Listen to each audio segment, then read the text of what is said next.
শীতের পথে কাঁটা ঘূর্ণাবর্ত আরো বাড়ল কলকাতার তাপমাত্রা। সোমবার এবং মঙ্গলবার বঙ্গোপসাগরে ঘূর্ণাবর্ত। প্রীতি প্রতিনিধি আমাদের সঙ্গে রয়েছেন।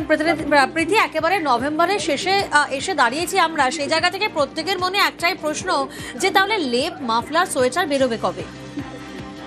দেখো, স্বাভাবিক এই প্রশ্নটা থাকছেই, কারণ নভেম্বরের শেষ মানেই কার্যত বাঙালি ফেস্টিভ মুডে চলে আসে এবং টানা 6 দিন স্বাভাবিকের নিচে তাপমাত্রা থাকার পর গতকাল থেকে তাপমাত্রা কিন্তু বাড়তে শুরু করেছে এবং আজকে রাতের থেকে যে তাপমাত্রা দেখা যাবে 20 ডিগ্রি সেলসিয়াস, তা কিন্তু এই সময়ের জন্য খুব স্বাভাবিক, খুব ঠান্ডা নয়।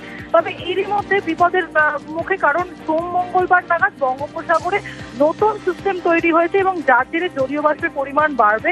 আগামী বুধবার থেকে আকাশ মেঘলা থাকবে। উপকূল লাগোয়া এলাকা অর্থাৎ বেশ কিছু জেলা, আমরা জানি যে উত্তর 24 পরগনা, দক্ষিণ 24 পরগনা এবং মেদিনীপুরের যে রিজিয়নটা রয়েছে কোস্টাল এরিয়া, সেখানে কিন্তু হালকা থেকে মাঝারি বৃষ্টির সম্ভাবনা থাকছে এবং নভেম্বরে আর জাঁকিয়ে শীত পড়বে কিনা সে নিয়েও কিন্তু একটা প্রশ্ন থাকছে, কারণ দ্রুত একটা সিস্টেম তৈরি হওয়ার পরে সেখানে জলীয় বাষ্পের পরিমাণ বেশি থাকে, তাপমাত্রার পারদ বাড়তে থাকে। বেশ, পাশাপাশি উত্তরবঙ্গের দিকে নজর রাখি আমরা। উত্তরবঙ্গে ঝকঝকে আকাশ, পাহাড়ি এলাকায় হিমেল হাওয়া, শিলিগুড়ি, দার্জিলিং থেকে কাঞ্চনজঙ্ঘার দেখা।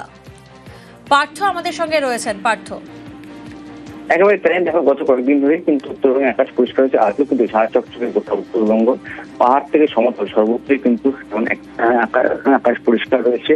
তবে হালকা মেঘ থাকায় দার্জিলিং এবং কালিম্পং, কার্শিয়াং থেকে কাঞ্চনজঙ্ঘা দেখা না গেল, সমতলে শিলিগুড়িতে কিন্তু আজ আবারও পরিষ্কার কাঞ্চনজঙ্ঘা দর্শন হয়েছে।